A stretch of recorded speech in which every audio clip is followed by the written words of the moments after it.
Bayangkan, sebuah negara yang dulunya berdiri tegak sebagai salah satu yang terkaya di Amerika Latin. Sebuah negara yang diberkati dengan cadangan minyak mentah terbesar di seluruh dunia. Namun hari ini, potret yang kita lihat sangatlah berbeda.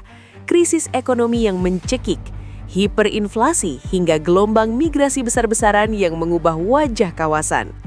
Itulah Venezuela. Sebuah negeri dengan sejarah yang penuh dinamika, dari masa kejayaan ekonomi yang gemilang hingga gejolak politik yang seolah tak kunjung reda.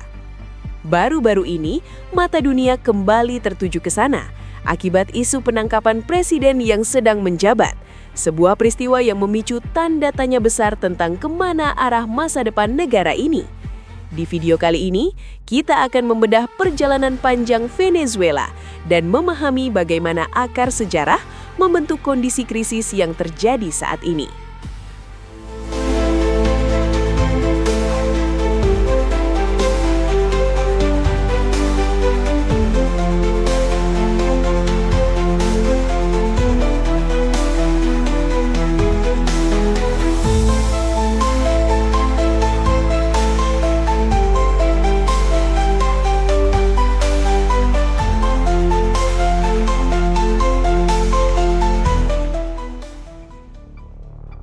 Sejarah panjang Venezuela adalah sebuah catatan tentang perlawanan dan pencarian identitas yang tidak bisa dilepaskan dari belenggu kolonialisme Spanyol. Selama lebih dari 300 tahun, wilayah ini berada di bawah kendali penuh kerajaan Spanyol, di mana sumber daya alamnya dieksploitasi dan struktur sosialnya ditentukan oleh garis keturunan Eropa. Namun, memasuki akhir abad ke-18 dan awal abad ke-19, semangat pencerahan mulai meresap ke dalam pemikiran para intelektual lokal. Angin perubahan ini membawa pesan tentang kebebasan, kesetaraan, dan kedaulatan yang mulai berhembus kencang di seluruh penjuru negeri. Di tengah gejolak semangat kemerdekaan itulah, muncul seorang tokoh revolusioner legendaris yang namanya akan terukir abadi dalam sejarah dunia, Simón Bolívar. Bolívar bukan sekadar seorang pemimpin militer. Ia adalah visioner yang memimpikan persatuan seluruh Amerika Latin. Dengan keberanian yang luar biasa, ia memimpin kampanye militer yang melelahkan, melintasi pegunungan Andes dan hutan-hutan tropis demi membebaskan wilayah-wilayah yang kini kita kenal sebagai Venezuela, Kolombia, Ekuador, Peru, dan Bolivia. Atas dedikasinya yang tanpa batas dalam meruntuhkan dominasi Spanyol, dunia menjulukinya sebagai The Liberator atau Sang Pembebas. Setelah melalui peperangan yang berdarah dan diplomasi yang rumit, Venezuela akhirnya resmi berdiri sebagai negara yang berdaulat penuh pada tahun 1830, memisahkan diri dari Federasi Gran Colombia. Namun, sejarah mencatat bahwa mendapatkan kemerdekaan hanyalah langkah awal dari perjuangan yang jauh lebih berat. Kepergian penjajah Spanyol tidak serta-merta membawa stabilitas dan kedamaian yang diimpikan rakyat. Sebaliknya, Venezuela pasca kemerdekaan justru terjebak dalam periode kelam yang penuh kekacauan. Selama puluhan tahun berikutnya, negara ini menjadi arena perebutan kekuasaan yang sengit. Rakyat dipaksa menyaksikan siklus tanpa henti dari konflik politik internal, pemberontakan para panglima perang lokal atau caudillos, hingga rentetan kudeta militer yang silih berganti. Pemerintahan datang dan pergi, namun kesejahteraan rakyat seringkali terabaikan di tengah ambisi para elit yang haus kekuasaan. Di saat negara ini seolah kehilangan arah di tengah ketidakpastian politik dan ekonomi yang rapuh, sebuah peristiwa besar terjadi di awal abad ke-20. Di balik tanah-tanah gersang dan di bawah permukaan danau-danau luasnya, ditemukan sebuah harta karun hitam yang akan mengubah takdir Venezuela selamanya. Minyak. Penemuan emas hitam ini tidak hanya menjanjikan kekayaan instan, tetapi juga meletakkan dasar bagi transformasi total yang membawa Venezuela menjadi pusat perhatian dunia, sekaligus menanam benih-benih ketergantungan yang kelak akan memicu krisis besar di masa depan. Memasuki abad ke-20, penemuan cadangan minyak dalam skala masif mengubah takdir Venezuela secara drastis dan permanen. Dalam waktu singkat, emas hitam ini merangsek naik menjadi urat nadi utama pendapatan negara, menggeser sektor pertanian yang sebelumnya dominan. Puncaknya terjadi pada era 1970-an, di mana lonjakan harga minyak dunia membuat Venezuela dinobatkan sebagai salah satu negara terkaya di Amerika Latin dengan kemajuan infrastruktur yang sangat modern dan pertumbuhan kelas menengah yang pesat. Namun, di balik kemilau kemewahan itu, tersimpan kerapuhan struktural yang fatal bagi masa depan bangsa. Ekonomi negara menjadi sangat bergantung secara ekstrim pada fluktuasi harga minyak di pasar internasional. Kondisi ini menciptakan siklus yang sangat beresiko.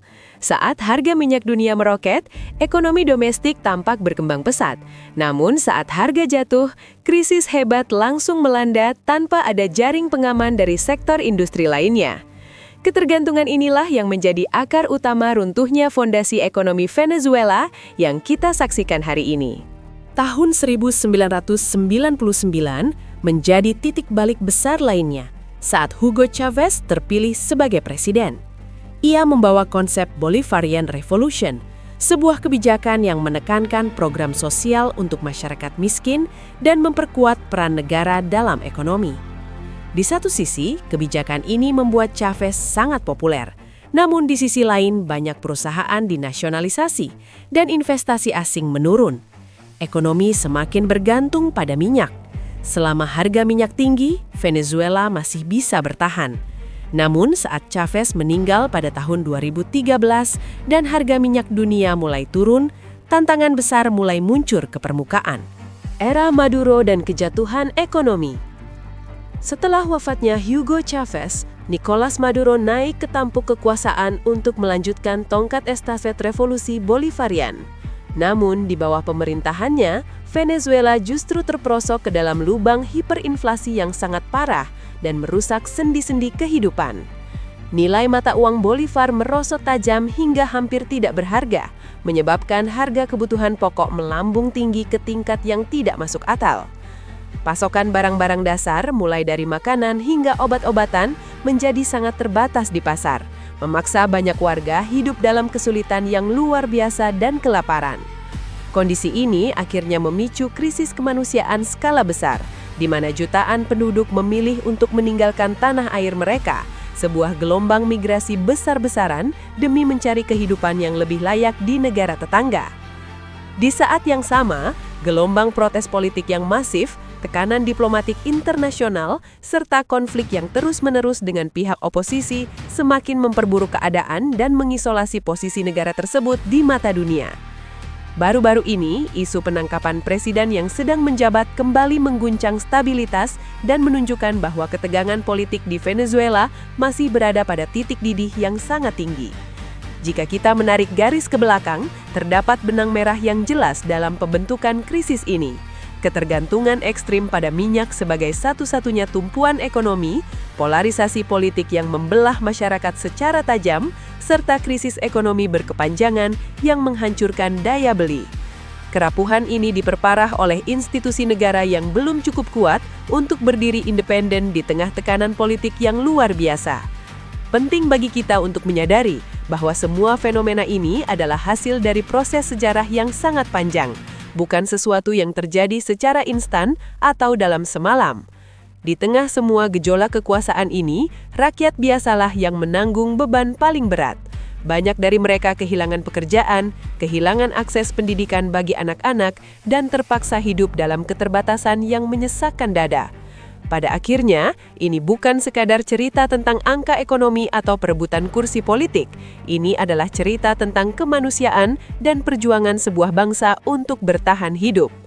Dari kisah Venezuela, kita belajar bahwa ketergantungan pada satu sumber ekonomi sangat beresiko, dan stabilitas politik membutuhkan institusi negara yang kuat.